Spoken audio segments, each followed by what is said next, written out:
Fala galera, sejam todos bem-vindos a mais um Pode Seguir Jesus aqui no canal Seguindo Jesus. Pessoal, se você não é inscrito ainda, se inscreva no canal porque tem muita coisa boa vindo aí pela frente. Você é inscrito, você recebe aí todas as notificações, ativando o sininho também, curtindo todos os vídeos, que tu vai ajudar a anunciar o canal aí para todo mundo.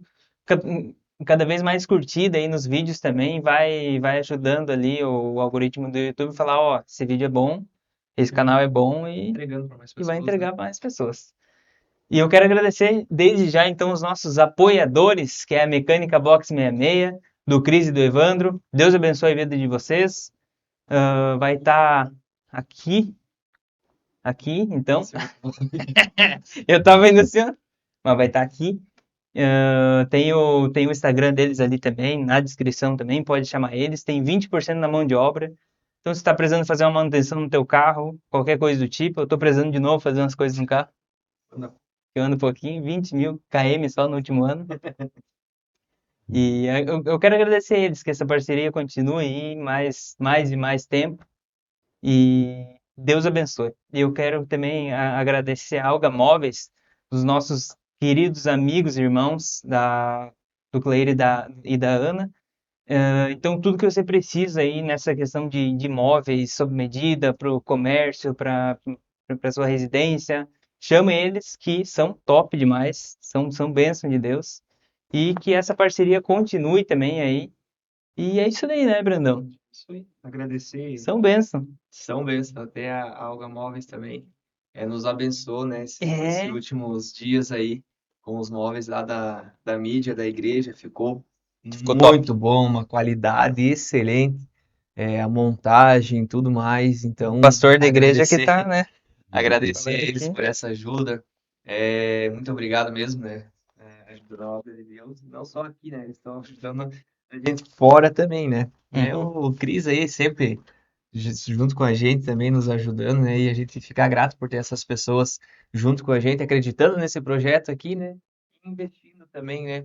E Isso. nos ajudando a continuar, né? O que a gente faz aqui, muitas coisas têm um investimento, então eles estão nos ajudando. E fazer esse convite também, você que quer nos ajudar, né? Mesmo que não tenha alguma empresa ou não queira que a gente divulgue aqui, mas quiser Só nos mandar um ajudar com salve, a né? sua oferta. A gente tem um pessoal também, né, fora essas empresas parceiras, que nos ajudam com ofertas mensalmente aí para que a gente possa investir e fazer cada vez mais e cada vez melhor, né? Então, qualidade de vídeo, áudio, alguns patrocinados, enfim, para que isso aqui alcance mais pessoas, que a gente sempre fala aqui, né?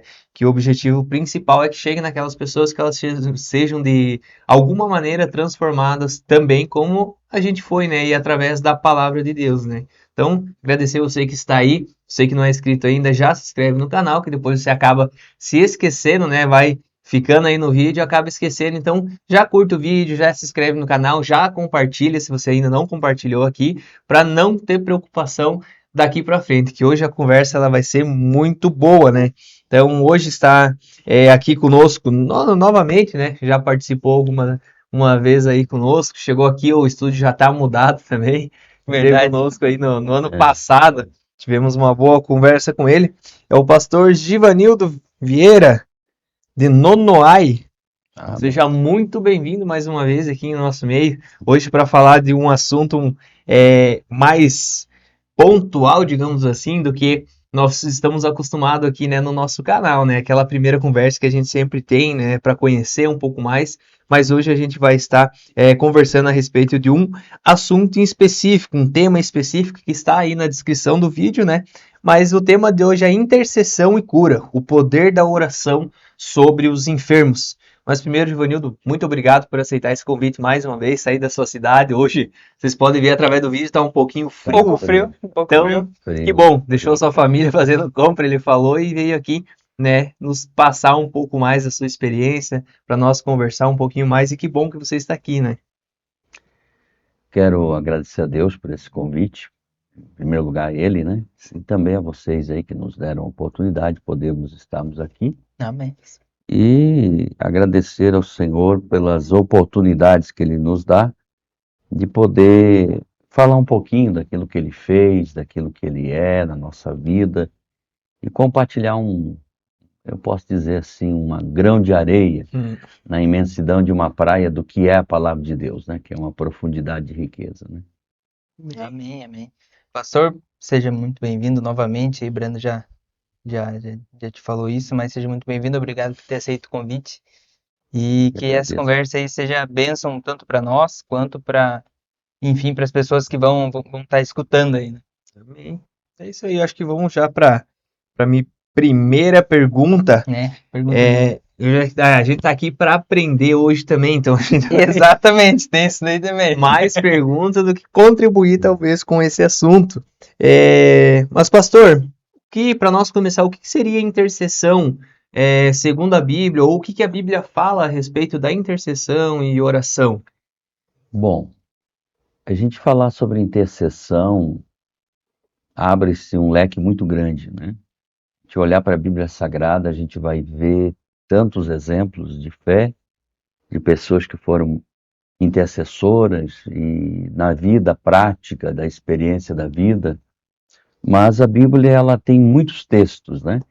Quero ler apenas um ou dois para a gente não se tornar muito repetitivo aqui, mas Paulo escrevendo a Epístola aos Tessalonicenses, capítulo 1, ele fala no verso 2 e 3, eu quero meditar nesses dois versículos.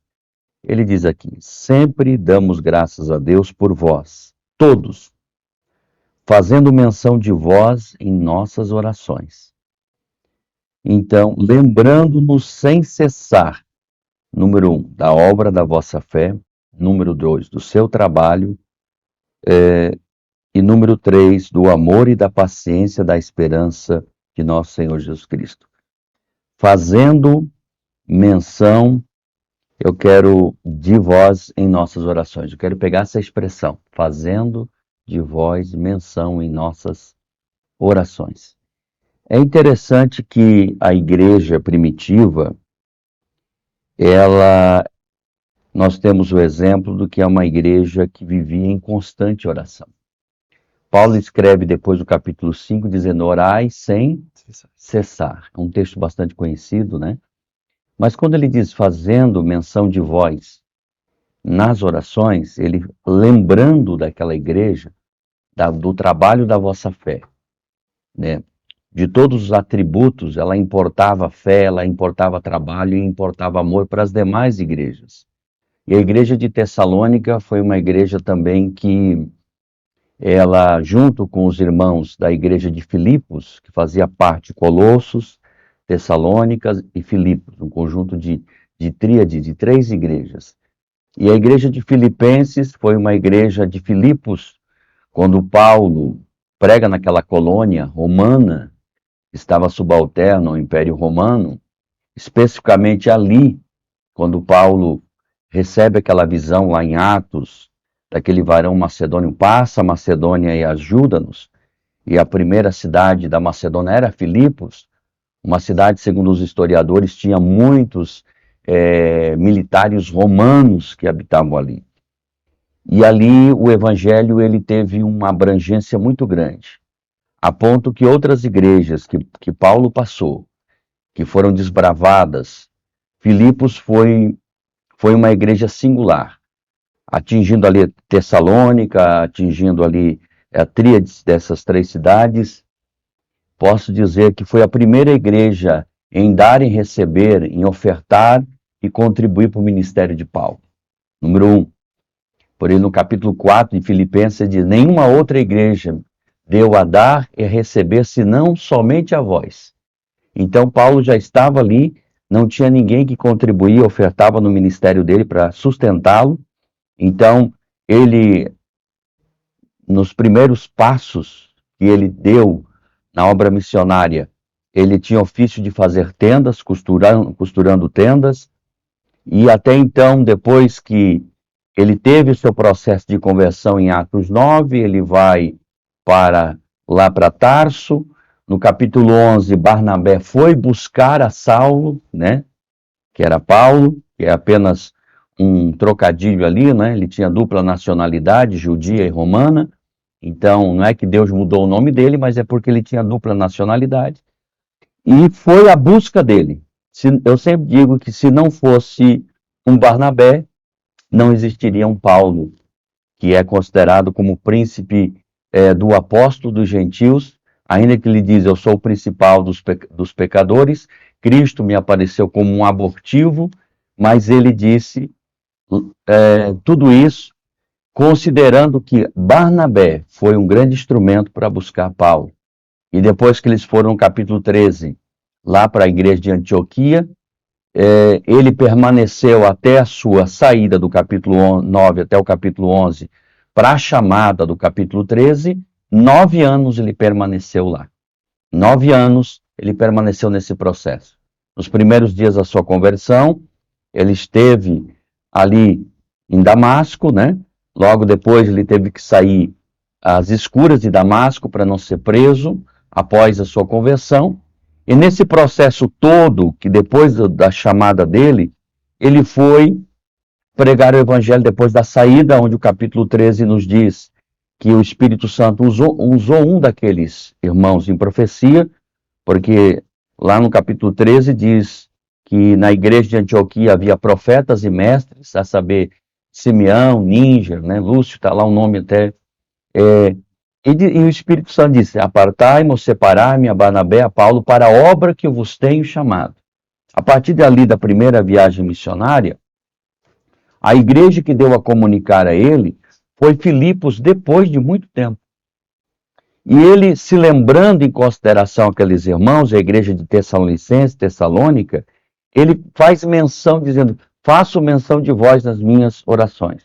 Deixa eu abrir um parênteses aqui, que intercessão, o poder da intercessão, quando Paulo está falando aqui, faz-nos lembrar de tudo aquilo quanto Deus, ao nos trazer para os seus caminhos, as pessoas que lá atrás foram instrumentos de Deus para que hoje a gente estivesse na igreja. Se eu não me lembrar de onde eu saí, jamais Deus vai me colocar aonde Ele pretende me colocar. Há muitas pessoas que hoje querem estar em um lugar de destaque na igreja, mas não querem fazer menção de Deus e nem das pessoas que lhe ajudaram a trazer o Evangelho. Então, a obra de intercessão é orar por aqueles que foram pais na fé nossa. Orar por eles, que muitas vezes, muitos deles que foram instrumentos de Deus, estão esquecidos hoje. Interceder por estes. Interceder por aqueles que nos ajudaram. A intercessão, muita gente ela abre um leque muito grande, sim, mas eu quero começar introduzindo isso. A intercessão tem que ter um sentimento de gratidão. Ninguém que é ingrato jamais vai interceder por alguém. A gratidão a Deus pelo que Ele fez na minha vida, usando outras pessoas para me alcançar, faz com que essa gratidão, esse reconhecimento, eu me lembro dessas pessoas para orar por elas.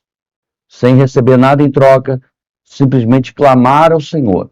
Hoje nós estamos muito naquela, eu oro por você, nós estamos num evangelho muito de benefícios e trocas de benefícios. Olha, se você depositar 100 mil da minha conta, eu vou interceder por você.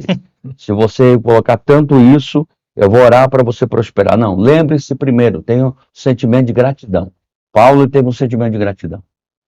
Me lembrando de vós, né, em menção nas minhas orações, por tudo quanto Deus tem usado vocês, para que hoje o evangelho pudesse estar crescendo.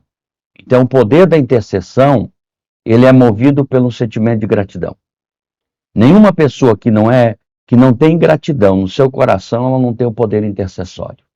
Você pode perceber que uma pessoa que é grata, que tem um sentimento de gratidão, é uma pessoa que ora e intercede pelas demais pessoas, clamando a Deus para que o Senhor lhe dê saúde, lhe dê graça, para servir a Cristo e permanecer fiel a Ele. Né? Hoje nós estamos muito naqueles negócios dos bens materiais. As pessoas querem que você intercedam para que elas sejam bem-sucedidas financeiramente, só com o propósito de prosperar financeiramente. Sim. Mas quando de repente chega o câncer, chega a doença, chega as adversidades, chega as tribulações da vida, nós temos que fazer menção dos irmãos e orar e interceder por eles. Então, intercessão é um sentimento de gratidão, tem que haver essa transformação em Cristo no interior, a nova criatura que a partir do novo nascimento, o Espírito Santo, ele imprime no espírito do homem, ele tem que ter, através da nova criatura em Cristo, um verdadeiro intercessor, ele tem que ser nascido de novo, ele tem que ter o Espírito Santo para que ele possa ser movido pelo sentimento de gratidão, de reconhecimento, orar pelos demais. Amém. Uma aula já. Né? Já começamos com Já uma aula. começamos com É, então, e pastor. pastor, assim, no teu ponto de vista, assim, qual que seria a importância hoje? Tu já mencionou, né, que Da intercessão. qual que é a importância da intercessão, da oração de um pelos outros? Você já mencionou aqui que a maior delas é a gratidão, sabe? Aí tanto Paulo, Tiago, as epístolas são texto. Tiago diz assim: oreis uns pelos outros para que sareis. Ora, orar um pelos outros para que sareis. Pedro ele vai dizer: oreis pelas autoridades para que vocês tenham uma vida quieta, sossegada e tranquila, etc. Baseado no que Pedro escreveu, a gente lembra-se lá de Jeremias capítulo 27, que Jeremias manda uma carta para os exilados da Babilônia, para que oreis pela paz da cidade, mesmo ele estando em cativeiro lá no capítulo 27 de Jeremias, para que na paz, na vossa paz, na paz da cidade, haja paz em vocês também. Edificai, plantai vinhas. Então, orar pelas autoridades, orar pelos outros, oreis um pelos outros para que sareis. Esse sarar, aqui, lá no original grego, quando Tiago estava escrevendo, representa também trazer cura espiritual, a cura emocional. Orar um pelos outros também deve haver uma certa discrição em uma certa confiabilidade em quem você compartilha e para o que você compartilha. Porque hoje nós vivemos um dilema de pessoas que pedem ajuda a algumas pessoas que abrem o seu coração e expõem as falhas daquela pessoa para outras pessoas. Sim.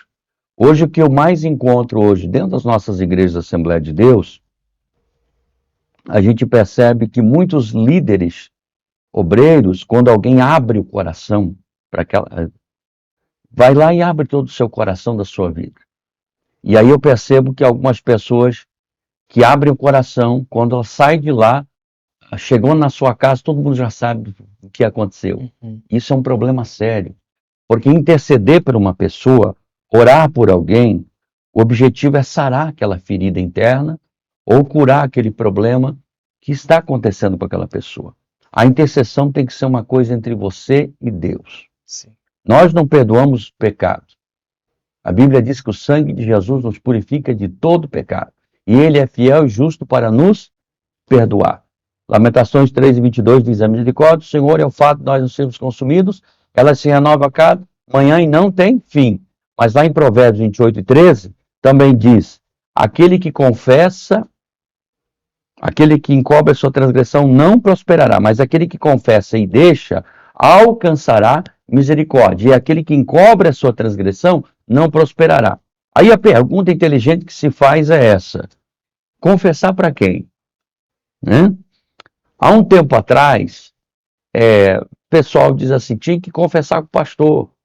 Mudava apenas uma ação dogmática do catolicismo, que no ano 1250 eles colocaram confessionário, como se o sacerdote, o vigaris dei, tinha esse poder de perdoar pecado. Não, a Bíblia não registra isso.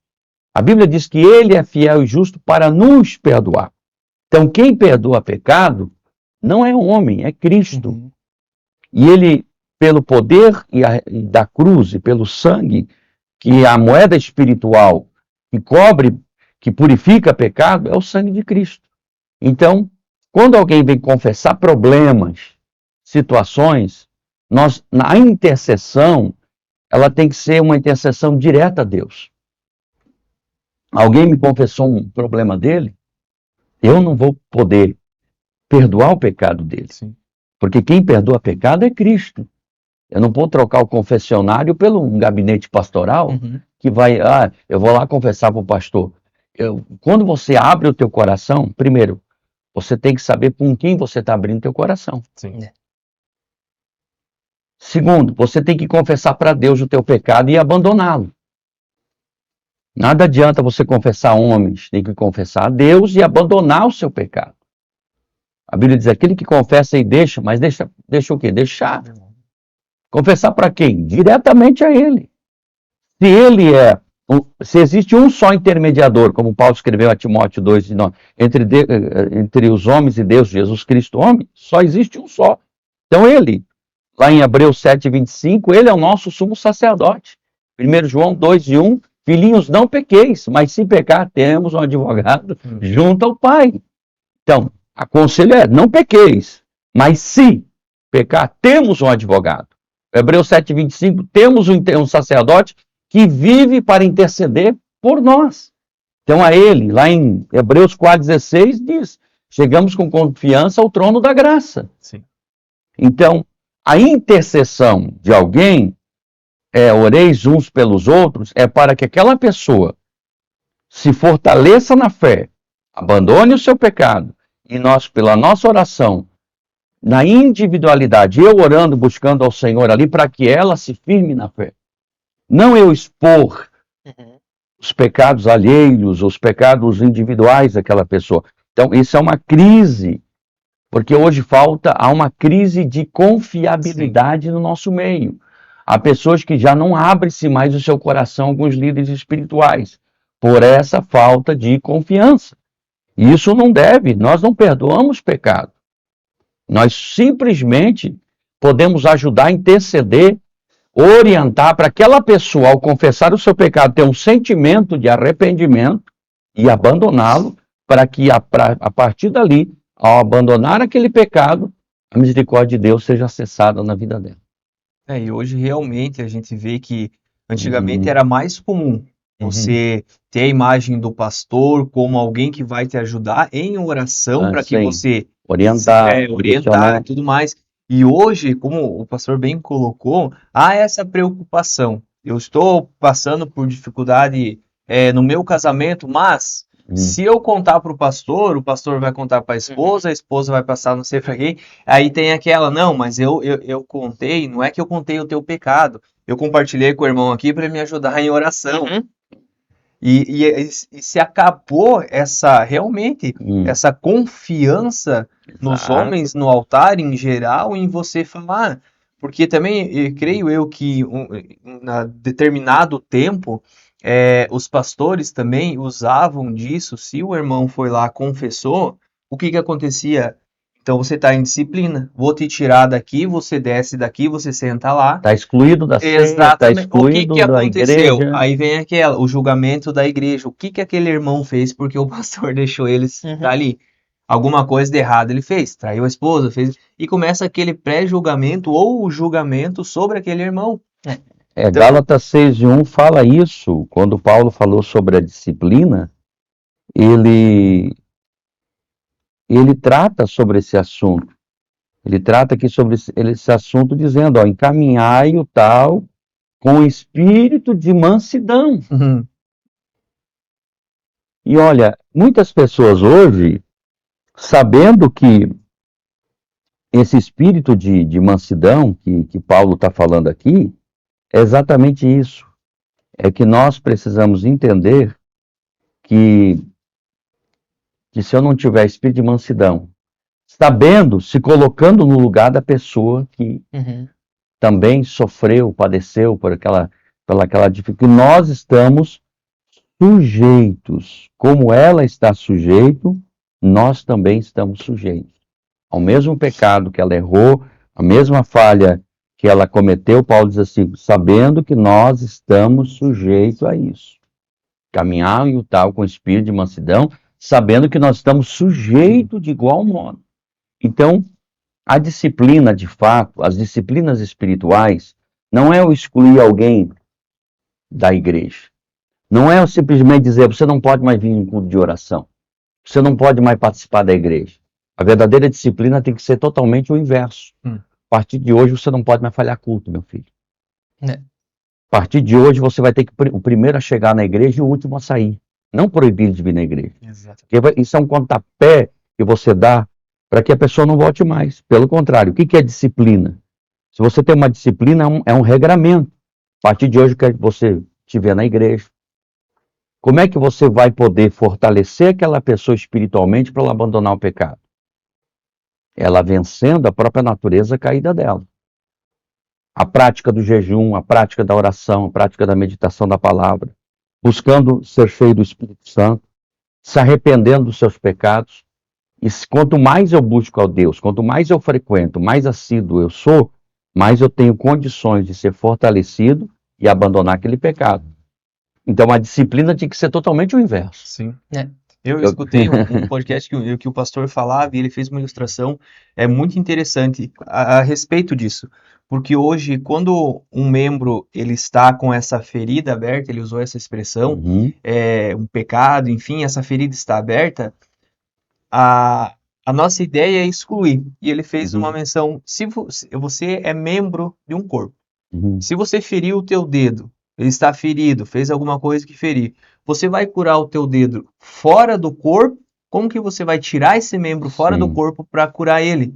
Uhum. Se você cortar o teu dedo para curar uma ferida, ele apodrece e morre. Ou Exatamente. seja, você tem que curar um membro junto com o corpo, conectado ao Exatamente. corpo. É dessa forma que você vai fazer com que ele permaneça, que ele se cure e que ele ainda faça parte do corpo. Exatamente. O Gálatas 6:1 diz, irmão, se algum homem, que a palavra homem é um termo genérico, a Sim. palavra aqui no grego é anthropos, mas é um termo genérico, chegar a ser surpreendido em alguma ofensa ou pecado, vós que sois espirituais, encaminhai o tal com espírito de mansidão, olhando para ti mesmo, para que não sejas também tentado. Então, quando nós estamos nesse propósito, aí no verso 2 diz, levai as cargas um dos outros e assim cumprireis a lei de Cristo. Porque se alguém cuida ser alguma coisa, não sendo nada, engana a si mesmo. Aí Paulo diz, aquele que está de pé, cuide, para que não caia. Uhum. Então, quando nós temos que ajudá-lo, então a intercessão, ela é um propósito de orar por alguém, clamar a Deus por alguém, sem expor aquela pessoa ao ridículo, sem expor. Às vezes as pessoas ficam cuidando, o irmão lá na igreja pediu oração, acho que a Manchiquinha adulterou com o irmão, não sei, N. Aí o que acontece? O propósito de interceder por alguém, o irmão está desempregado, o irmão não para em emprego nenhum. É o julgamento. O poder da intercessão, ele não pode expor a minha individualidade e as minhas fraquezas. O poder da intercessão é a igreja entrar em concordância para que um milagre aconteça na vida daquele irmão. Então, aqui eu tenho um terceiro nível do poder da intercessão que eu menciono. É o poder da concordância na igreja para que o céu se abra e trabalhe em favor daquela pessoa. Uhum. Porque quando Jesus fala sobre a oração, ele disse, se dois dentre vós concordarem, olha o poder da concordância, se dois dentre vós concordarem, aqui, vocês têm o poder, através da oração, abrir o céu. Quando fala de chave ali, então a teologia católica acha que São Pedro tem a chave. Não, ali a chave é um símbolo da autoridade. Uhum. De desligar e de ligar. O que é se desligar e ligar? A oração em concordância. Dá a chave, o poder de você abrir o céu para operar em favor daquela pessoa necessitada. A igreja se a igreja aprender esse poder da concordância, se dois dentre vós concordares aqui na terra, será concordado lá em cima.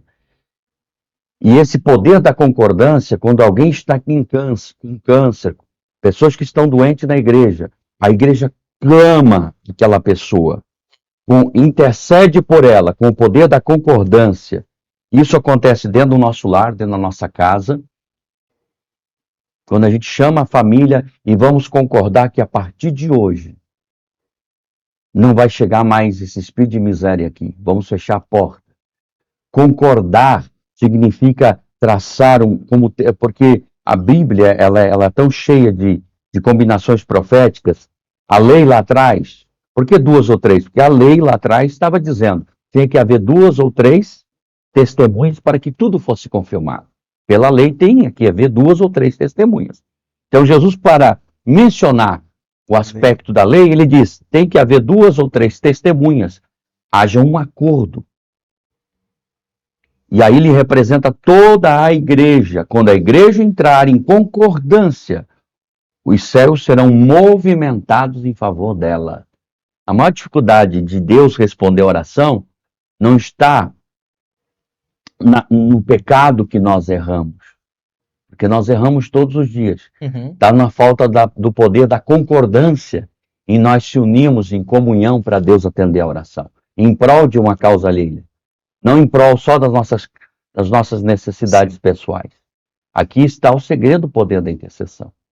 E isso eu vejo que é algo que tem dominado a igreja, esse negócio tipo das pessoas irem na igreja, buscarem coisas para si mesmas, e quando tem oração, tipo, o irmão tá doente, o irmão não sei o que lá, Exato. acaba não tendo, né, essa compaixão com o próximo, mas e quando a pessoa tem um problema, daí fica, eu vou lá pedir oração na igreja, né?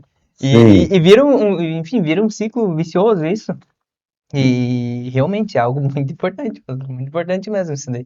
E vai dar um corte. Não, parece que... Porque realmente isso é um mal que, cara, a igreja hoje passa. É que parece que, eu não sei, se é a imaginação de alguém, que no céu ele tem uma fila, que é se você orar pelo irmão antes de orar por você, a tua oração vai ser respondida depois.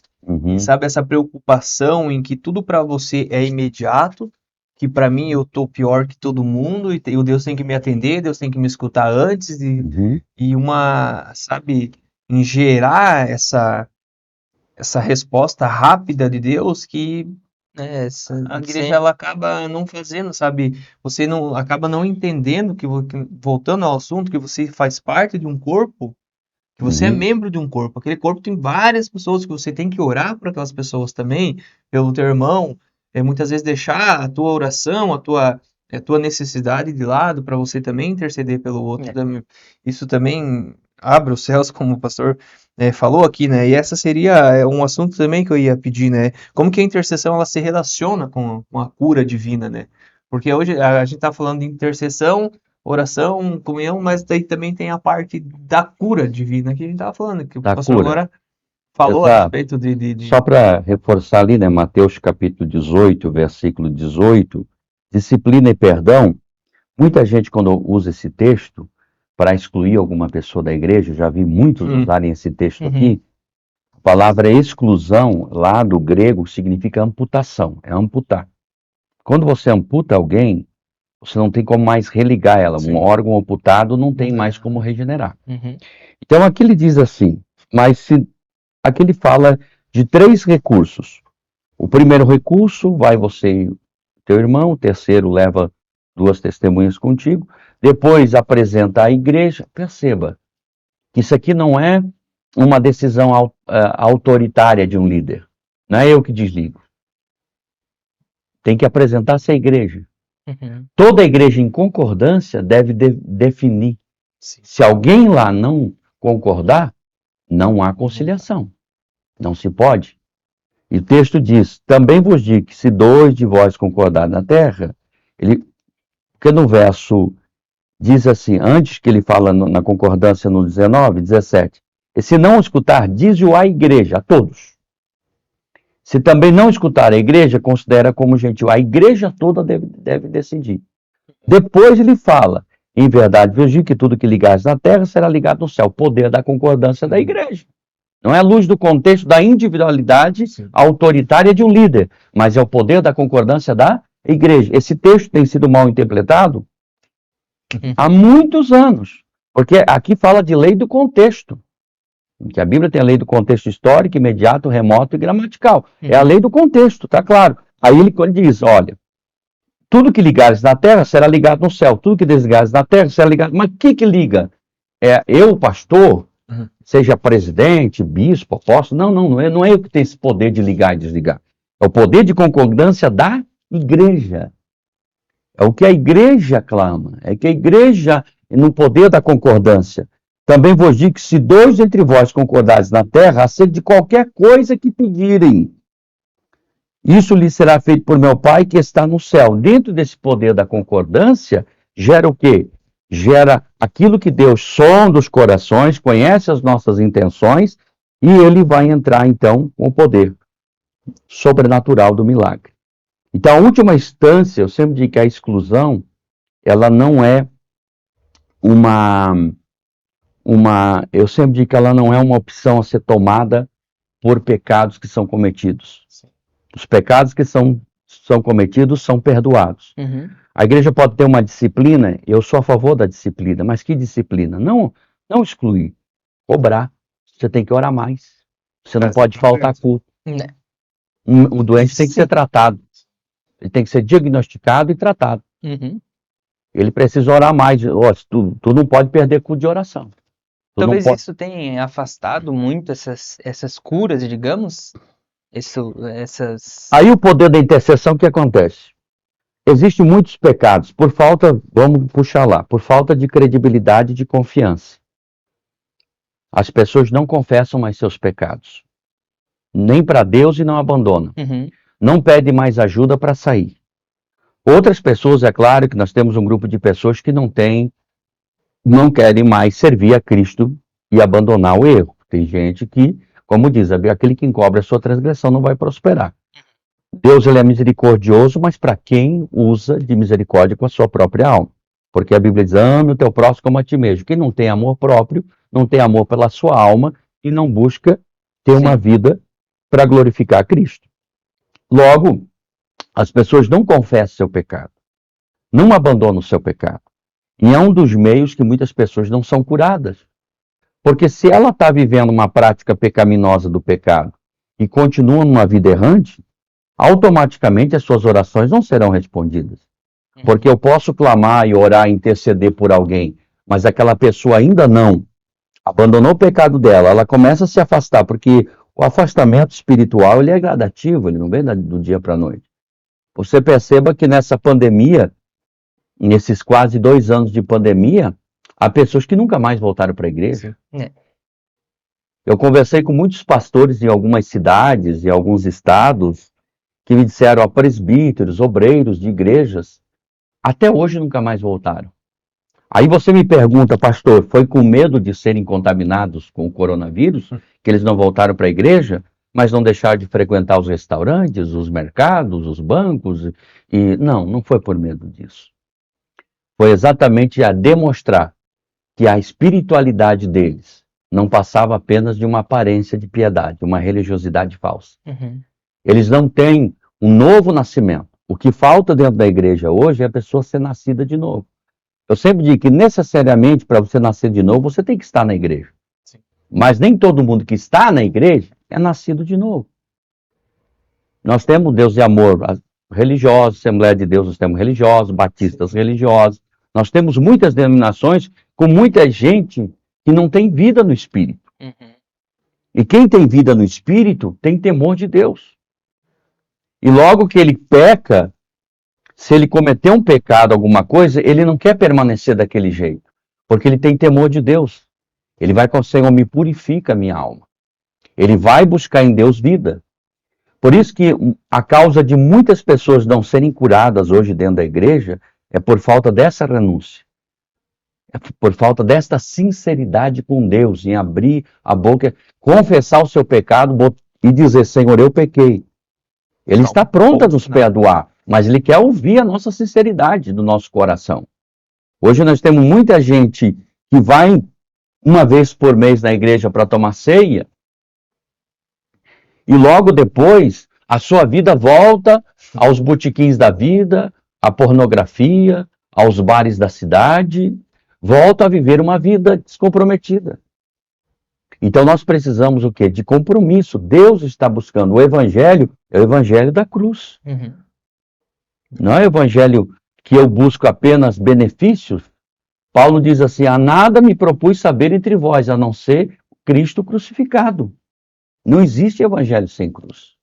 Então, nós temos que voltar a pregar a cruz da renúncia. Por isso que Paulo, Ah, pastor, nós somos salvos pela graça. Sim, somos salvos pela graça. Efésios 2, 7, 8 e 9, né? Nós somos salvos pela graça, somos um dom de Deus, vem pela fé, não vem pelas obras para que ninguém se glorie, não vem de vós. Nós somos salvos pela graça.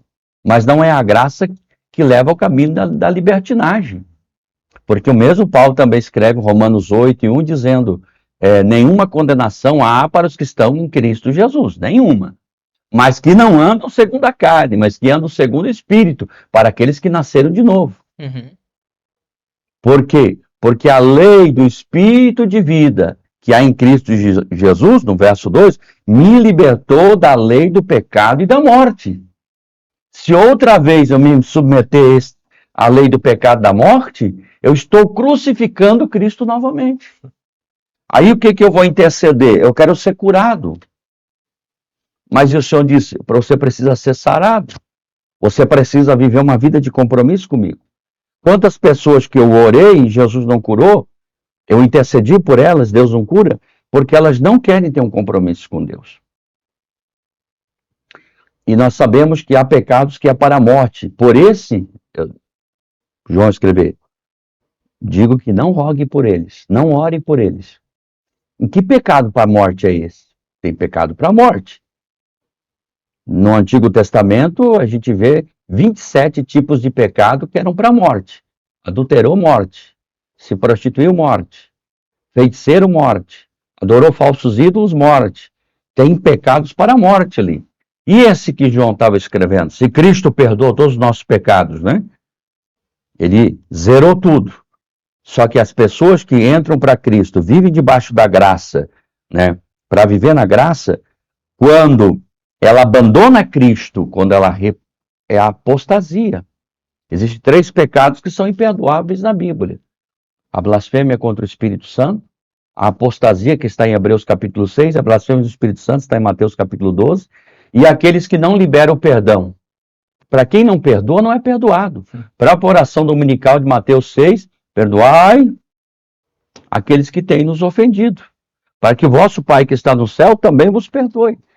3 pecados que não têm perdão. E o que é o pecado para a morte? É aqueles que entram no caminho da apostasia, que não tem mais amor próprio por si mesmo.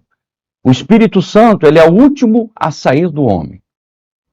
Por isso que o poder da intercessão, ele está atrelado ao Espírito Santo. Romanos 8, 26.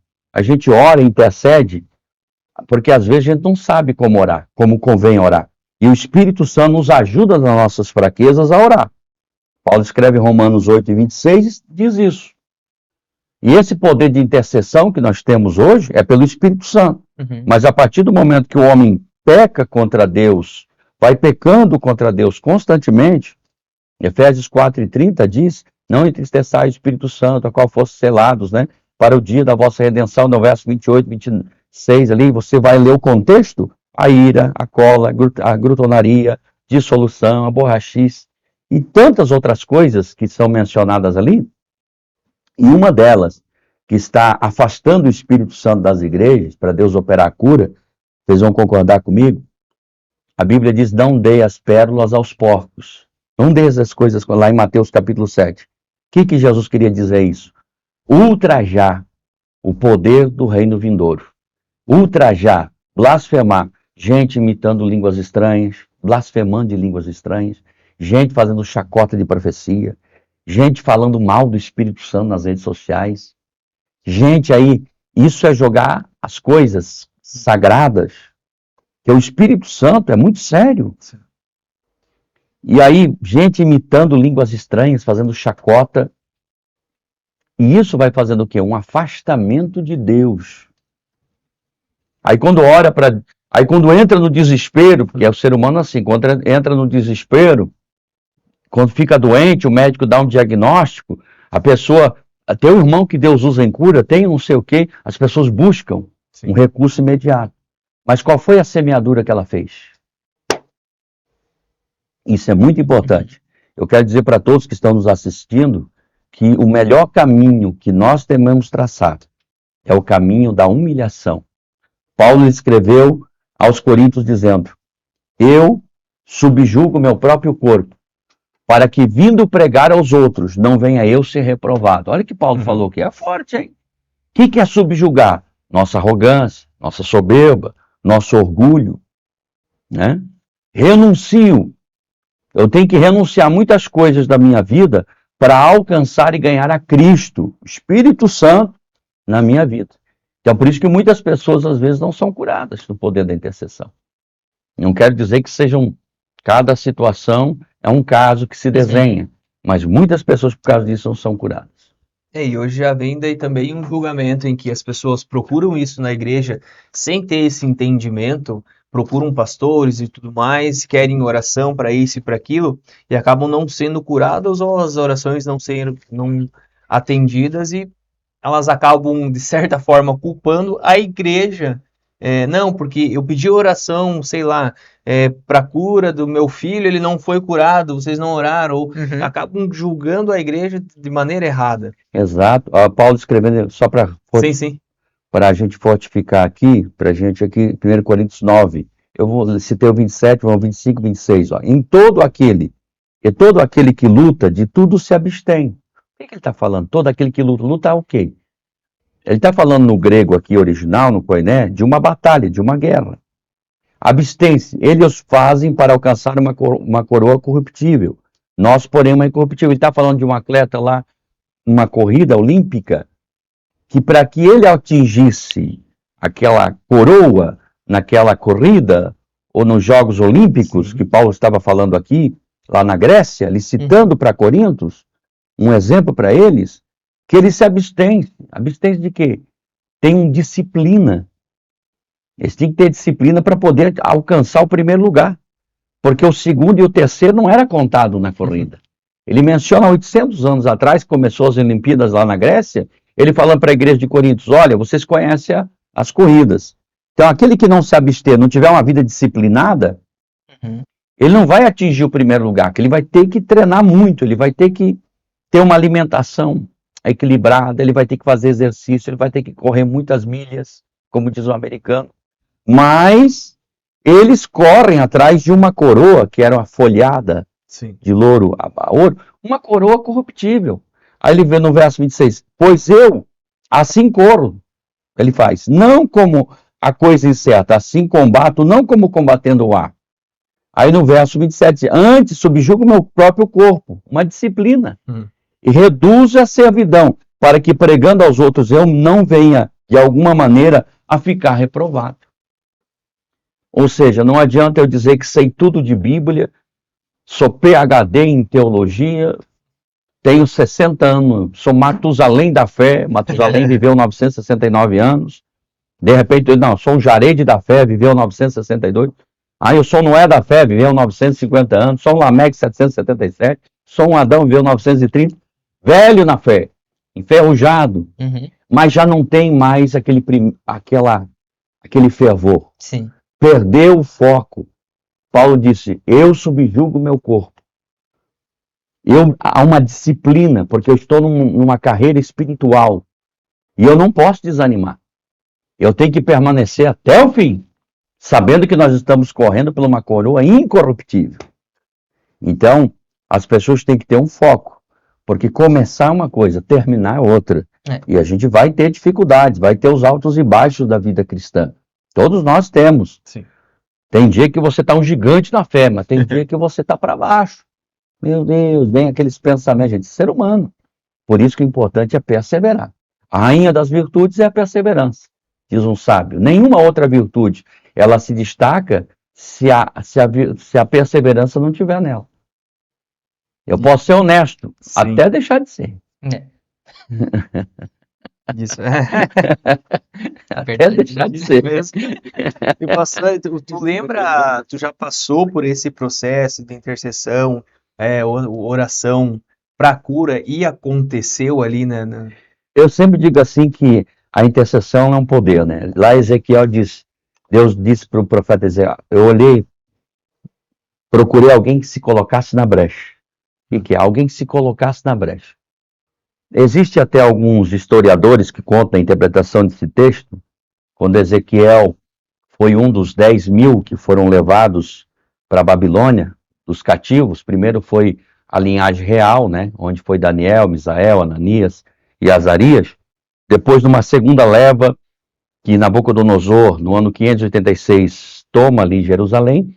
Numa segunda leva, foram mais de 10 mil cativos, que foi para Jerusalém, onde eles ficaram em cativeiro 70 anos.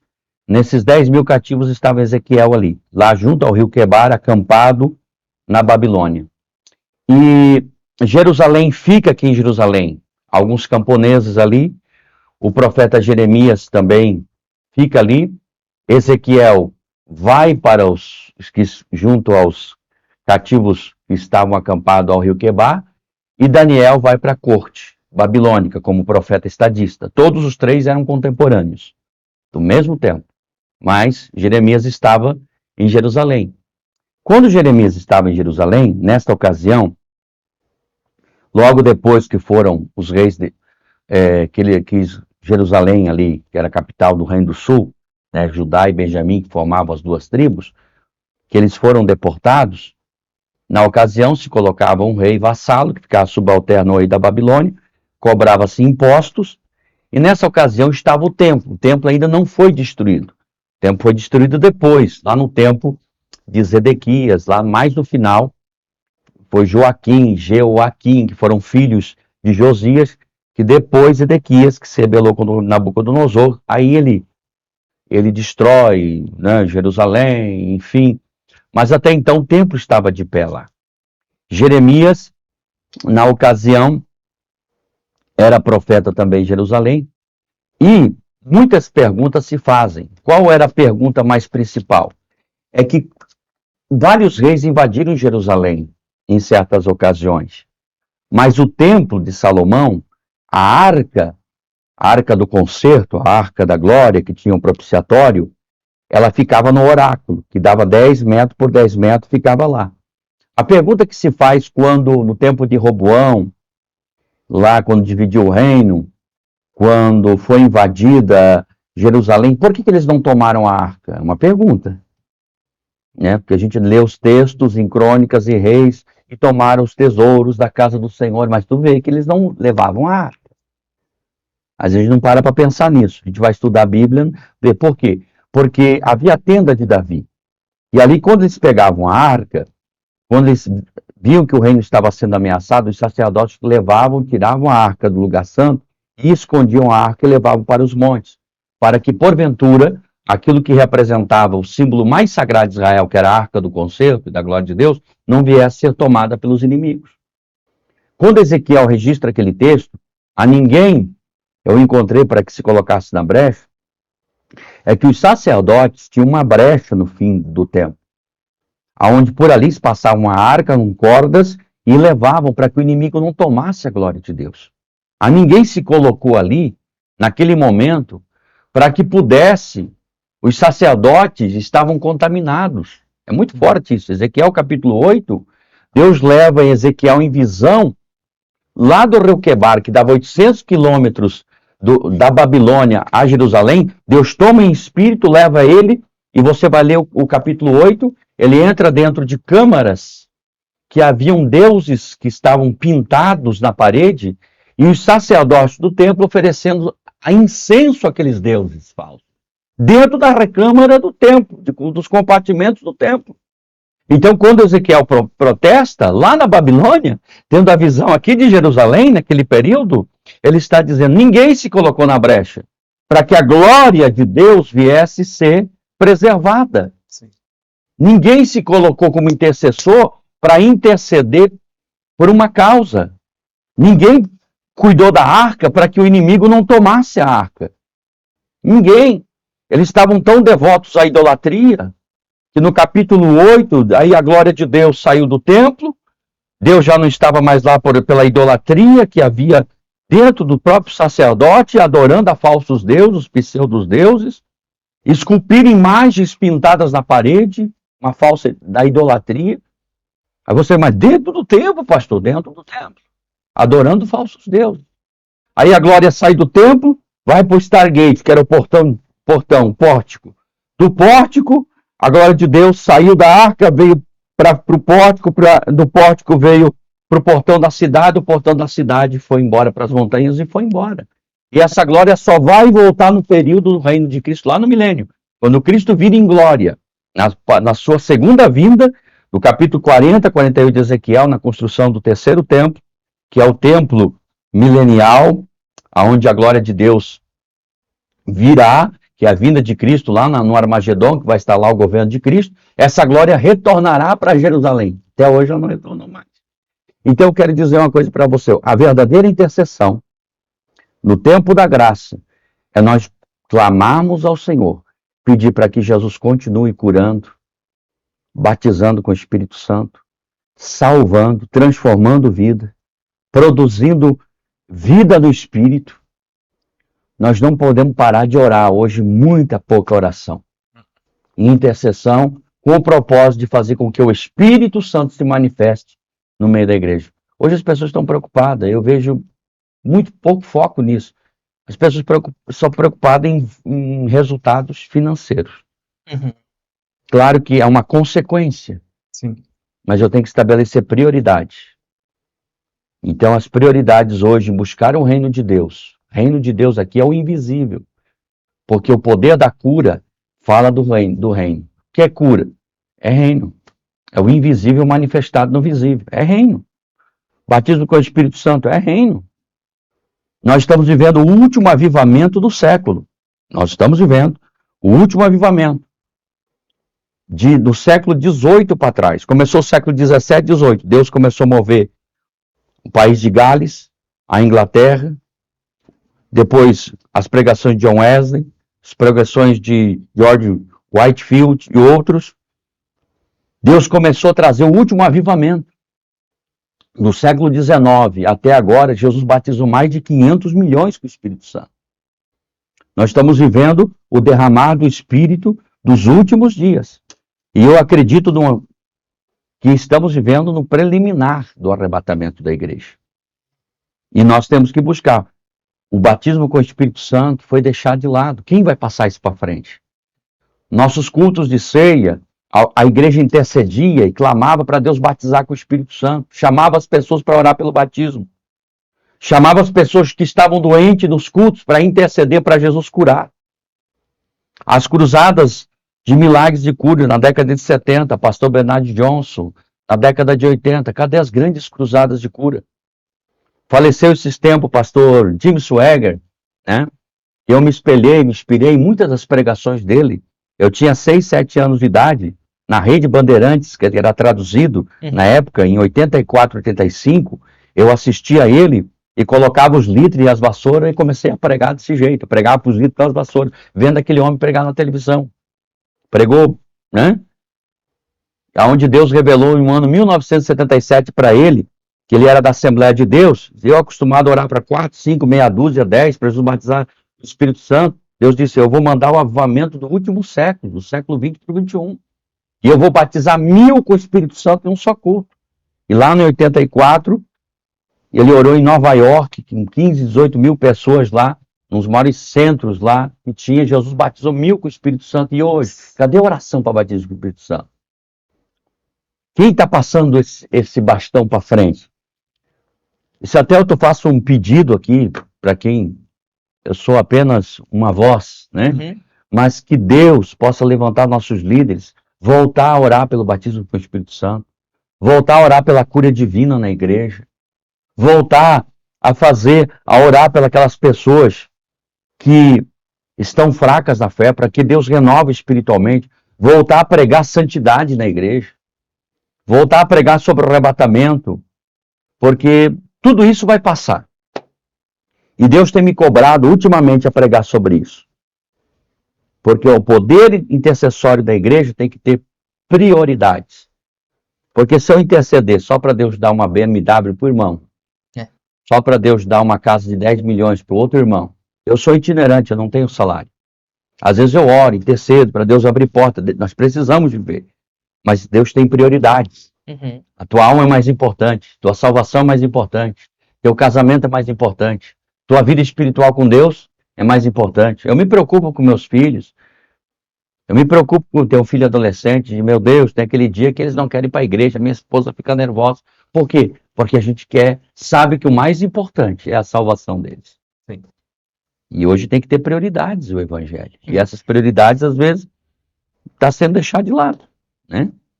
Tu pode ver, um congresso, a gente vê congressos e congressos. Esses dias eu assisti série de pregações, vários pregadores pregando. Não vi ninguém orar para batismo com o Espírito Santo. Não vi ninguém fazer apelo para Jesus curar enfermo. Ah, Jesus salvou 300 na live aqui que aceitaram a Cristo. Amém, glória a Deus. Não estou dizendo se 300 vão servir a Cristo. Glória a Deus. Mas, e aquelas pessoas que estão ali ouvindo? Orar para que aquela chama? E aquelas pessoas que precisam ser, aquelas mensagens que tem que nos confrontar? Porque mensagem não é aquela que agrada o nosso coração, é aquela que nos confronta. Aquela que faz a gente pensar um pouco mais. Sim. Então, o poder da intercessão, para mim, tem que ter prioridade. Não. Prioridades. Pastor, indo para a área de cura ali, eu quero que tu conte algumas experiências que tu teve. Tu já contou da outra vez que tu teve aí, né? Uhum. Algumas experiências que tu teve já com cura. Diga assim que a cura divina é uma doutrina bíblica, né? Uhum. Muita gente acha que cura divina é um modismo pentecostal, né? Ela é uma doutrina bíblica. Tanto na lei, na dispensação da lei, na dispensação patriarcal. A gente olha no capítulo 20, Abraão orando pela cura. Nós vemos Isaac orando pela cura da sua esposa. Nós vemos na lei Moisés orando pela cura de Miriam. A promessa também que o Senhor haveria de tirar enfermidades do meio do seu povo. Capítulo 19 é chamado Yahvé, Rafa, o Deus que cura, é uma das suas manifestações. Então a cura ela é uma doutrina clara nas Escrituras. Porque existem muitas igrejas que estão mortas, vazias de Deus, porque não creem que a cura divina é para os nossos dias. Sim. Então, ela é uma doutrina clara, específica do Antigo ao Novo Testamento, tanto na dispensação da lei, dispensação patriarcal, em todos os profetas, né? Ela foi uma manifestação de cura no Novo Testamento. Existem 77 vezes a palavra sinais no Novo Testamento. 77 vezes. E 70%, na maioria das na maioria das vezes, fala sobre algo sobrenatural, sobre curas divinas, maravilhas. Tem 3 expressões no grego: teras, semeia e dunamis. E eu estudando cada uma delas, todas elas produzem cura divina, milagres ou maravilhas. Então ela é uma doutrina bem solidificada nas Escrituras. E o poder do Espírito Santo, ele chama e capacita. Eu sempre digo assim que Deus primeiro, ele capacita alguém. A chamada é para a salvação. Todos nós somos chamados para ser salvos. Vinde a mim todos vós que estáis cansados e oprimidos, eu vos aliviarei. Então, Mateus 11, 28 é uma chamada genérica. E a Bíblia diz, muitos são chamados, poucos escolhidos. Os escolhidos é para o ministério. Nem todos que são chamados para ser salvos são chamados, escolhidos para desempenhar o ministério. Nem todos. Porque muitas pessoas dizem assim, pastor, no poder da intercessão, eu oro 5. Um dia um irmão de São Paulo diz, eu oro de 6 a 7 horas por dia. Eu oro muito, oro, e não consigo receber o dom da cura divina. Como é que é? O senhor pode me transferir isso? Né? Eu disse, não é assim que funciona. Poder da transferência, vou colocar as mãos, o senhor vai orar por anestesia, por obturação, por isso, por aquilo. Se não, eu falei, se não é assim que funciona, meu amigo. Olha, em Hebreus 5:4 diz assim, ó, ninguém toma para si esta honra, senão o que é chamado por Deus como Arão. Ou seja, aqueles que Deus chama. Ninguém toma para si essa honra, porque é uma honra. Sim. Porém, só aqueles que Deus chama.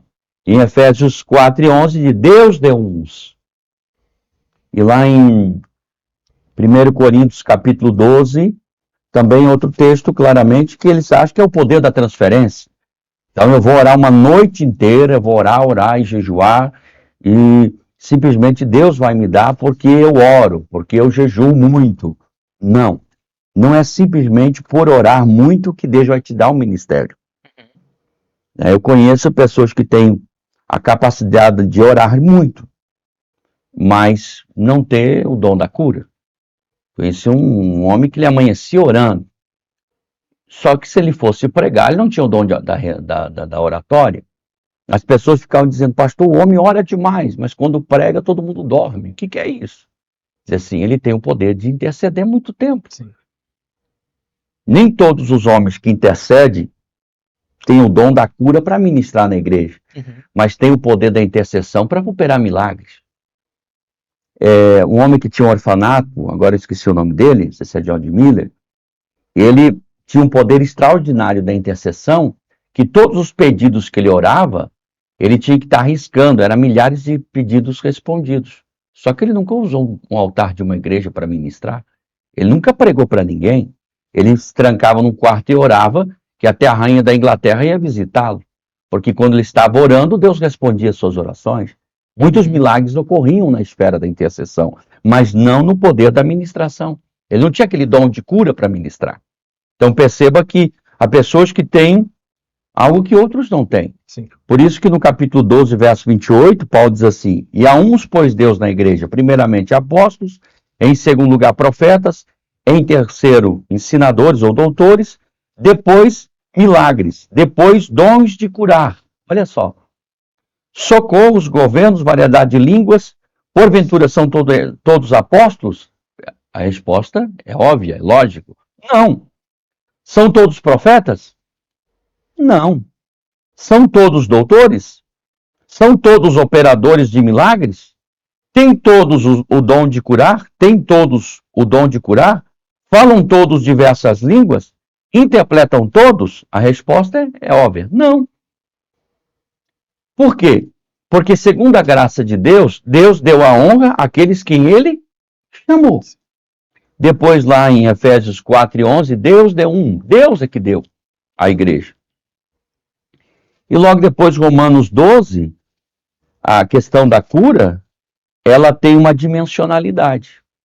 O único que tinha o Espírito Santo sem limites era Cristo. João 3:34 diz, e ele tinha um Espírito sem medida. A plenitude do Espírito estava sobre Cristo. Ele tinha todos os dons espirituais, todos os 5 ministérios. Ele era o único que tinha tudo. Ele era Cristo. Mesmo agindo debaixo da unção do Espírito, ele estava com o Espírito Santo sem medida. O que é sem medida? Que ele não tinha limites para operar milagres na unção do Espírito. Hoje o Espírito é por medida. Ele é derramado sem medida para a igreja, mas por medida por indivíduo. Cada membro do corpo tem uma funcionalidade. Então, as pessoas querem receber um Espírito sem medida. Só Cristo teve essa capacidade, mais ninguém. Então, no capítulo 12, qual é a medida? Mas como eu saber? Aqui está a resposta. Capítulo 12 está aqui. Qual é a medida de alguém ter e qual a chamada que Deus dá para operar? Primeiro, oração é imprescindível na vida de alguém. Eu não oro para ser usado por Deus, eu não oro porque eu tenho o dom da cura, eu não oro porque eu tenho o dom da profecia, não. Eu oro porque ser salvo e Deus, primeiro, eu busco a Deus para ter comunhão, segundo, e eu oro para ter dependência. A minha oração é uma dependência de Deus. É como eu tenho que tomar água e me alimentar todos os dias para manter o meu organismo de pé. Meus nutrientes, as vitaminas. Assim, a oração é a dependência do cristão com Deus. Então, eu vou orar e jejuar para ser poderoso em palavras e obras. Não. Porque a Bíblia, se você fazer qualquer coisa em palavras e em obras, fazer tudo em nome do Senhor. Primeiro, é o nome dele. Segundo, o nível de fé que é desenvolvido conforme como entender que eu sou chamado para desenvolver um milagre. Eu vejo muita gente falando por aí, né? Esses dias eu vi o pastor Subirá, esses dias eu vi o pastor Aline Teodoro. Eu gosto de parar para ouvir o que... Só que o que acontece? O nível de fé ele é desenvolvido por uma chamada específica. E como eu saber que eu sou chamado, pastor? Uma coisa muito simples, eu vou comparar. Quando você entende que tem uma chamada específica, a Bíblia diz, aquele que deseja o episcopado é uma excelente obra de desejo. Desejo é bom.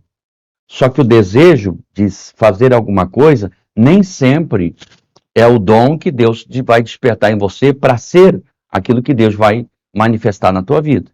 Por exemplo, você percebe que pessoas que têm uma facilidade em desenvolver algumas coisas. Há uma família que tem 7 irmãos, mas nenhum irmão tem uma habilidade que o outro não tem. Né? Conheci uma família que tinham 3. Um era músico, outro, né, trabalhava como construtor e outro, todos têm uma capacidade. Nenhum é o mesmo. E o ministério? O ministério, a chamada, é uma capacidade que Deus dá à pessoa desenvolver aquilo, fluir através dela, sem você criar um meio de você forçar aquilo para acontecer. Um dia eu cheguei numa igreja, um irmão estava lá, botava a mão na cabeça das pessoas e clamava e gritava para que os demônios se manifestassem. De pouquinho ele dizia, os demônios se manifestam, os demônios se manifestam. Não, não é assim que funciona. Há pessoas que não têm uma chamada para que aquilo aconteça na vida dela. Quando Deus chama uma pessoa, primeiro ele capacita. Sim. Segundo, a gente tem uns carros hoje, aquele piloto automático, né? Tem uns que corrige agora a faixa, corrige isso, tem uma série de detalhes, né? Se o carro começa a sair do alinhamento, ele já faz uma correção, corrige freio, ABS, né? No automático. O que é isso? Quando Deus chama uma pessoa, ele capacita ela. E ao pregar a palavra, automaticamente, Deus vai manifestar isso na sua vida. Você entende? Existe uma aptidão nela, existe uma particularidade na vida dela que vai se manifestar. Segundo, a medida que o Espírito Santo manifesta é conforme a medida da fé. Paulo, no capítulo 12, ele foi claro quando ele fala sobre os dons aqui, em Romanos, e eu quero mencionar isso, ele diz só, assim nós, como somos muitos, somos um só corpo em Cristo, mas individualmente somos membros uns dos outros. De modo que tendo diferentes dons, diferentes dons, quando ele fala diferentes dons, quer dizer, cada um tem diferentes dons. Segundo a graça, primeiro é pela graça. Os dons que nós temos é pela graça. Não é nossos méritos, mas é a graça que nos conferiu esse dom. Que nos é dada. Se é profecia, seja ela segundo a medida da fé. Quer dizer, a medida que eu vou desenvolver o dom é a medida que a fé se manifesta através da individualidade, tendo diferentes dons. Você já não viu aquilo assim, o irmão foi lá e pregou e a pessoa quer fazer o mesmo? Eu não estou dizendo que a pessoa não pode ser usada com profecia, com cura. Eu estou dizendo que você precisa entender aquilo que Deus quer manifestar na tua vida. Sim. Tem pessoas que têm uma palavra maravilhosa. Tem pessoas que têm uma palavra maravilhosa. Pessoas que têm um dom para evangelizar na rua, o que eu mais admiro é aquelas pessoas não têm, já tentam, não têm. Há pessoas que têm uma capacidade, uma inspiração espiritual de evangelismo. Conheci um irmão que quando ele ia evangelizar, se ele evangelizasse 10 pessoas, 8 iam participar do culto. Às vezes eu vou convidar alguém, deixa para amanhã, posso usar 1001 psicologia, porque ele tinha uma capacidade sobrenatural para isso. Há pessoas que eu conheço que têm uma capacidade sobrenatural de orar por cura, só que a cura, a maneira de ele orar por cura, só se manifesta a cura quando ele vai visitar doentes no hospital. Fora do hospital, Jesus não cura ninguém na igreja. E olha que eu já estive orando no hospital, Jesus curar pessoas, mas a capacidade que ele tem. Eu admiro esses dons que essa pessoa tem. Isso é uma capacidade que Deus dá à pessoa. A minha saudosa vó, que faleceu há um ano e meio atrás, ela tinha um dom de visões. Deus acordava ela de madrugada e mostrava toda a vida da pessoa para ela. E ela chamava em particular e contava o ABC da fé para aquela pessoa. Qual fosse o problema, se fosse adultério, fosse aborto, qualquer tipo praticado, ela sentava na mesa e ela só demonstrou isso, peça perdão, confessa, e está impedindo a tua bênção. Chegava a escrever cartas e mandar para certos líderes da igreja, pastores, contando problemas, para que eles corrigissem e fossem abençoados na caminhada da fé. Então são dons extraordinários, que às vezes não estão em cima do altar de uma igreja. São dons extraordinários.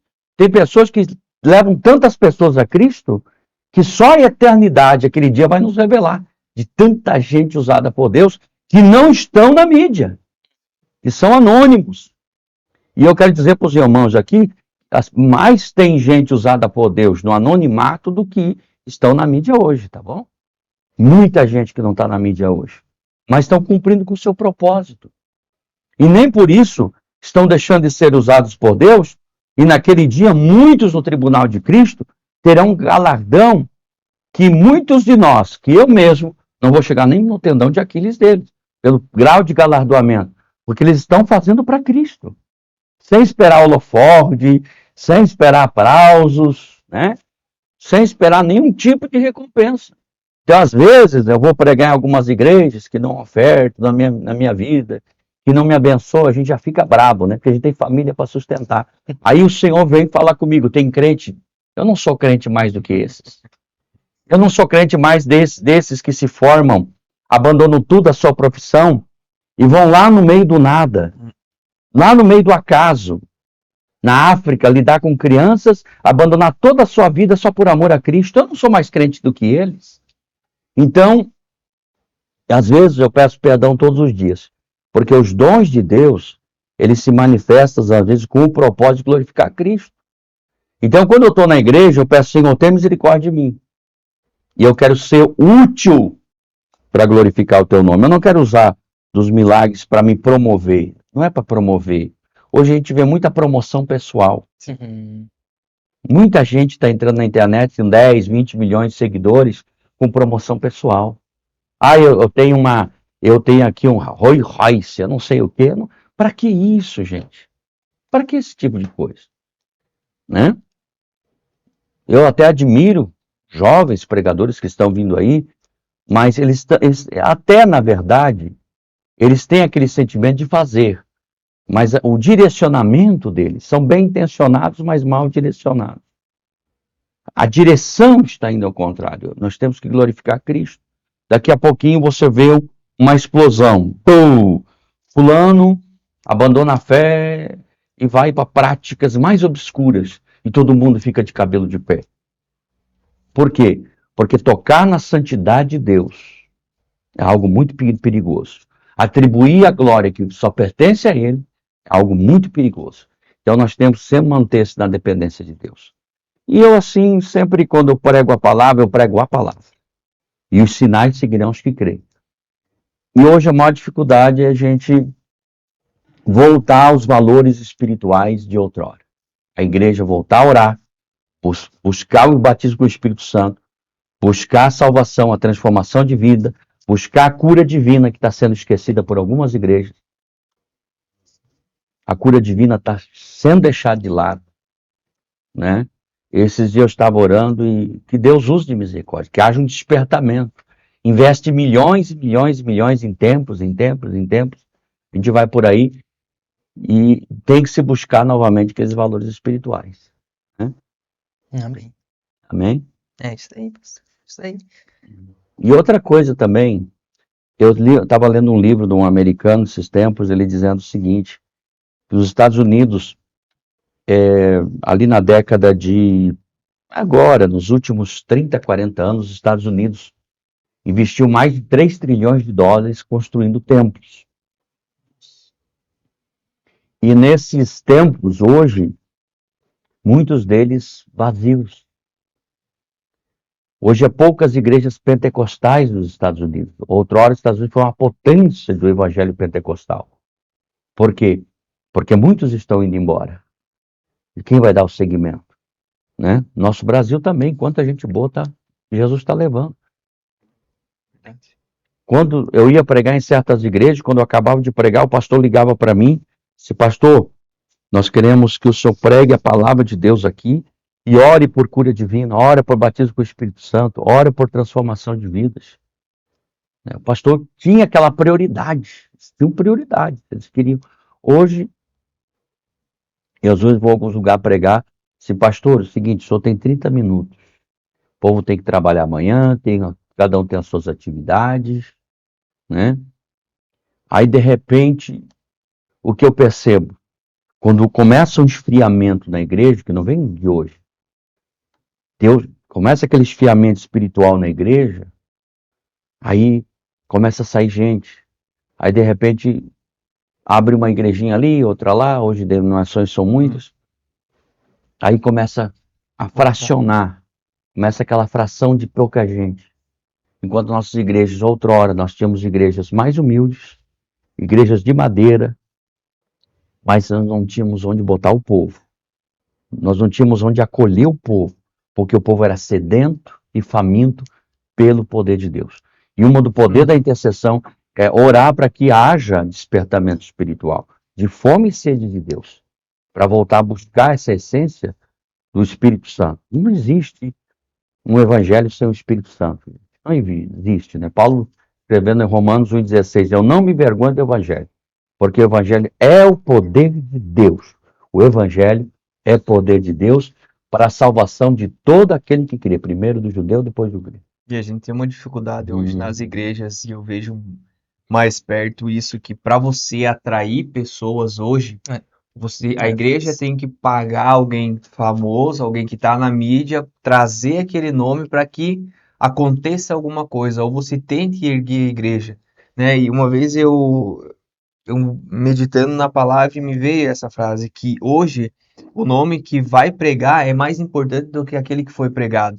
Isso atrai mais pessoas, e a gente pode medir, se você faz um culto, chama alguém que é famoso, que tem Sim. nome na mídia, e depois você faz um culto de ensino ou um culto de oração. Sim. Você vê a diferença na quantidade Exatamente. de pessoas que estão dispostas a buscar, a aprender, a orar, do que aquela que vai só simplesmente para gravar vídeo, para tirar uma foto, para E ver depois aquela nunca mais. pessoa e depois nunca mais. E aqui você investe, a igreja talvez esteja também errada em fazer isso, porque você vai chamar uma pessoa, vai fazer um evento, um congresso, tu gasta 10, 20, 30 mil reais. Sim. Aí você prepara uma escola dominical onde você está cobrando 10 reais a lição. Uhum. Tu entende que você gastou 10 mil aqui? Ah, é errado? Não sei, cada um faz a administração, Sim. mas tu gastou 10, 15 mil reais para trazer uma Sim. pessoa para as 2 noites, aonde a tua igreja suou, os teus jovens tiveram que trabalhar, Sim. fazer pizza, fazer pastel, fazer cachorro-quente, fazer não sei o quê, e faz todo aquele movimento para juntar dinheiro e pagar por 2 dias um evento, Sim. aonde no próximo domingo tem a escola dominical e você vai chegar pro irmão e falar, viu, irmão, eu preciso dos 10 reais que a gente tem que pagar a escola dominical. E outro fator também, sabe o que está acontecendo? O fator assim, se há diferentes dons, segundo a graça de Deus, há diferentes tipos de ministérios. Hoje existem igrejas de um olho só. O que é a igreja de um olho só? Que só tem visão para uma área e não tem visão para as demais. A igreja ela tem que andar num conjunto, ela tem que ter visão para a cura divina, para o ensinamento, para a palavra, para os dons espirituais. A igreja é uma engrenagem, ela não pode só ter visão por uma área. Ela tem que ter a visão. Eu olho para Ezequiel, eu vejo a visão dos querubins ali, os querubins que tinham 4 faces e rodas que andavam olhos por dentro e por fora daquele arco, cheio de rodas. O que fala? Isso fala a visão ampla de Deus, uma visão dinâmica. Uma visão ampla, além da presciência, da onisciência, que são atributos da divindade representados nos olhos das rodas que estavam ali, dos querubins que tinham as 4 faces, representa também o quê? Do dinamismo da obra. Outra coisa, você falou ali, pagasse 20, 30, 100, 200 mil, não sei, para me empregar. Claro, eu como itinerante, eu sempre primo, tenho uma família para sustentar, mas a questão não é isso. A questão é ministério. Será que eu vou lá, eu preguei 30 minutos, a pessoa busca Deus, a igreja tem que buscar Deus, porque quando eu ia pregar nos eventos, a igreja ficava 30 dias em jejum, oração, buscando a Deus para Deus me usar. Exatamente. Eu estava em casa buscando ao Senhor e a igreja buscando ao Senhor. Quando eu chamo os jovens para frente para orar para batismo com o Espírito Santo, quando eu peço para alguém vir para o altar Não, eu quero aceitar Jesus. Eu nem contabilizo essa questão. Ah, vem o 100, vem o 10, vem um que aceitou a Cristo. Mas pessoas que foram tocadas pelo Espírito Santo, que houve uma transformação, e que houve uma conversão, um novo nascimento, e que depois permaneceram firmes na igreja, eu busco sempre, quando eu vou pregar numa igreja, resultados. Eu busco que Jesus cure alguém, que Jesus edifique uma pessoa, que Jesus batize com o Espírito Santo. Eu busco resultados. Trago uma mensagem para edificar a igreja, buscar resultados. E a nossa igreja hoje está correndo em cima de entretenimento e não de resultados. Exatamente. Cadê os resultados? Então, entretenimento. Vai ter um filme lá na minha igreja. Entretenimento. Porque quando é um pregador que prega a palavra de Deus e ora e vai buscar resultados, e a igreja busca também, Deus ele está em acordo. Exato. Eu vou pregar em algumas igrejas, a gente sente a diferença de um lugar para o outro. Onde o céu se abre, né? O poder de Deus ele flui mais. Outros vão buscar entretenimento. As igrejas, lá na minha igreja tem coffee break, na minha igreja tem palestra, na minha igreja tem confraternização, tem joguinho de futebol depois do culto, tem tantas coisas. Menos oração. Menos oração. Então, Samba não nada, que você falou. Se tem os dois ligados agora, você chega numa igreja, como você falou, as pessoas vão lá com uma expectativa. Não, o irmão vai, ele vai orar por cura, ele vai. As pessoas sentam com uma expectativa, esperando você entregar algo para elas, e aquilo ali não acontece. exato. Porque não teve aquela entrega da igreja e também se preparar em busca daquilo ali. Um exemplo disso. Eu fui pregar num lugar, uns anos atrás, uma criança estava lá. Com 7, 8 anos de idade, junto com a mãe dela, a mãe dela jejuava das 7 da manhã até as 3 horas da tarde, buscando o batismo com o Espírito Santo. Quando eu fui pregar lá, a igreja estava 20 dias em jejum e oração. Aquela criança de 7 para 8 anos, buscando o batismo com o Espírito Santo. Eu cheguei lá e eu apenas fui uma peça no tabuleiro de Deus. Sim. Uhum. Deus pegou aquela pecinha, colocou, Encaixou. encaixou no seu devido lugar. Eu sou resposta da oração de alguém. Sim. Quando Deus me usa com uma profecia, com uma palavra de conhecimento, sabedoria, ou orar para que alguém seja curado, porque eu sou a resposta de oração de alguém. Como assim? Aquela pessoa buscou a Deus para isso. E Deus me usou para que eu fosse a resposta daquela oração, para que o milagre acontecesse. Então, quando eu cheguei lá, olhei para ela, fazer uma visita antes da pregação. Era sábado, domingo, congresso de avivamento da igreja. Se tinha muito desses cultos, né? Que era o culto. Hoje a gente tem eventos, congresso de jovens, congresso do ciclo de oração, congresso disso, congresso daquilo, né? E aí faz o congresso, aí vamos trazer quem? Vamos trazer fulano lá. 30 mil reais, 40 mil, tudo bem, cada um cobra o que quiser. Eu peço às vezes quando eu peço 900, mil reais, mil e poucos reais para tirar a despesa, e eu sempre digo assim, que o maior pecado não está em cobrar os valores altos de quem cobra, é de valorizar aqueles que cobram alto e fazer de tudo, e os que são usados por Deus não dá o devido reconhecimento. Exatamente. Ou seja, quem não cobra eu não ajudo, quem cobra eu dou além do que pedem. Então o pecado não está quem pede, o pecado é quem não está valorizando e de quem realmente Deus está usando. Então esse tema, a gente tem os dois lados da moeda, de quem também faz e não valoriza, enfim. A gente que está na estrada, a gente já viveu de tudo nessa área, assim, né? Imagina. Só Deus sabe. Mas, o que eu digo, quando a pessoa está orando para Deus curar alguém, existe resposta de oração ali. E aquela criança simplesmente, eu olhei para ela e disse, Deus vai te batizar com o Espírito Santo. Só que a forma que Deus vai te batizar com o Espírito Santo vai ser uma experiência diferente. Deus não vai te batizar nessa dimensão. Isso eu falei à tarde, fui tomar café com a mãe dela, e da noite voltamos para o culto. Sábado e domingo à noite, foi assim 2 cultos que são esporádicos, nem sempre Deus faz isso. Quando eu digo esporádico, espaçamento, lá de vez em quando acontece isso. Deus batizou todos na congregação com o Espírito Santo, sem ficar um para trás. Todos foram batizados. Todos. Não sei se passou de 80, de 100, ou 200, não sei, não contabilizei, isso aqui são muita gente que foi batizada. E aquilo que Deus tinha me falado, quando foi no domingo à noite, eu tinha entregado a mensagem para aquela menina, aquela criança de 7 para 8 anos, Deus não tinha batizado ela com o Espírito Santo. E eu entrei num dilema no altar, Senhor, foi emoção minha?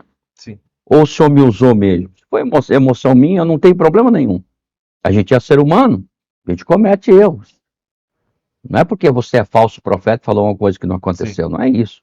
Porque tem muita profecia de Deus que as pessoas ouvem, vão para a porta para fora e não perseveram no propósito.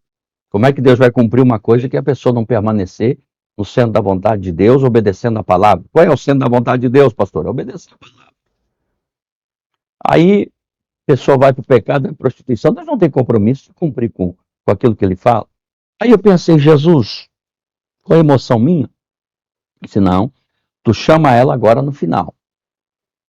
Eu chamei ela para o final, aquela menina, ela caiu no chão, teve um arrebatamento de sentido. Eu acredito em arrebatamento de sentido. Eu acredito em arrebatamento de espírito, quando é Deus. Não como pessoas ficam inventando aí na internet que de manhã vai para o inferno e de noite estão tomando chá com Elias no céu. Isso não existe. Isso não existe. Isso é invenção da cabeça de pessoas que querem se promover. Sim.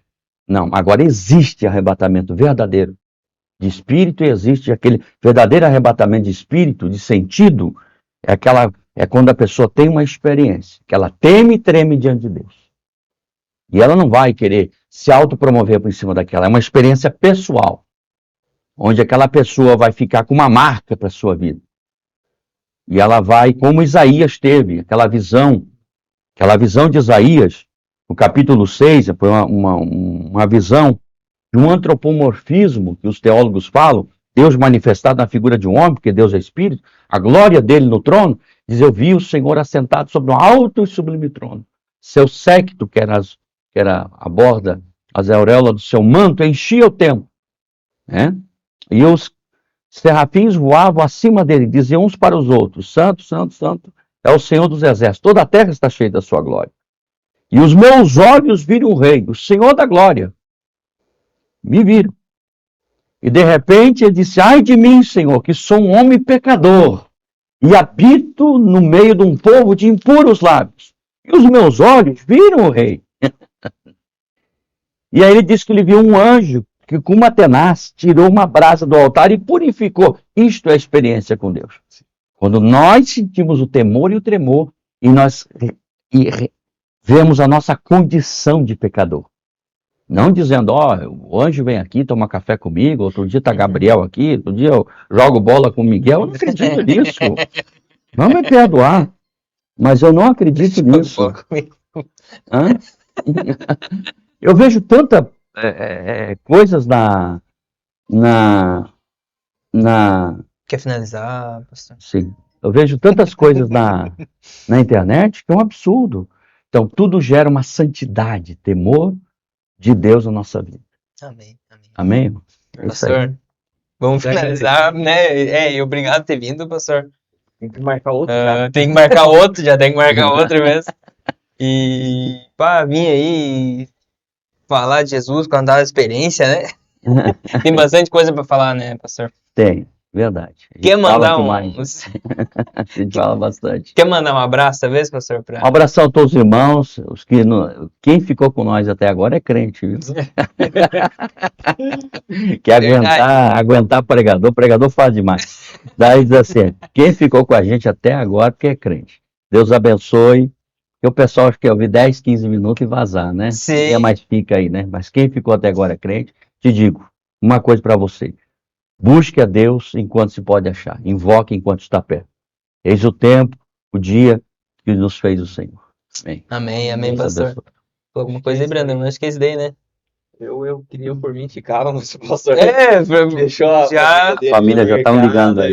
Tá ligando já. Ligando. Tá pronto aqui, ó. Tá pronto aqui. Para mim é uma honra e um prazer conhecer você. Da outra vez eu não estive aqui, mas que bom que aceitou esse convite. Nós temos que marcar mais e conversar mais e trocar essas experiências. Na verdade, você passar as experiências ensina para nós, né? A gente é mais jovem, E A eu, gente aprende pra- com os pra outros. aprender, particularmente, né, sim. eu fico assim, querendo mais e mais e experiência. E sempre é bom estar aqui, a gente aprende muito, né? E que a Marcão gente 12 horas, possa, né, com o pastor, né? que a gente possa realmente colocar em prática tudo aquilo que a gente aprende aqui, né? Na questão de busca, da entrega, enfim, tudo isso que foi falado. Também agradecer você que ficou, né, aí conosco até agora. Que bom que você está aqui. Muito obrigado mesmo por nos acompanhar aqui. Que Deus tenha realmente tocado você, que você saia desse vídeo aqui determinado a buscar o seu propósito, a se entregar verdadeiramente, em buscar aquilo que Deus tem para sua vida, né? Então, que isso foi o que aconteceu aqui para nós, que aconteceu comigo aqui também, creio que com o Marcelo e com o Júnior aqui, que a gente saia daqui sedento realmente, com mais vontade de buscar e entregar aquilo que Deus realmente precisa de nós, né? Então, muito obrigado mesmo, que Deus abençoe a sua vida, que você continue aqui conosco, né? Lembrando que se você não é inscrito, se inscreve aí, deixa um comentário, Sininho, alguma comentário, dúvida, curte, a gente manda, quer que você faz de permaneça tudo aí. conosco. A você que é nosso apoiador também, muito obrigado, continue conosco E se e você até quer a apoiar, próxima. chama nós no Instagram. É isso aí. Valeu, pessoal. Deus abençoe. Valeu, valeu. Até mais. Amém.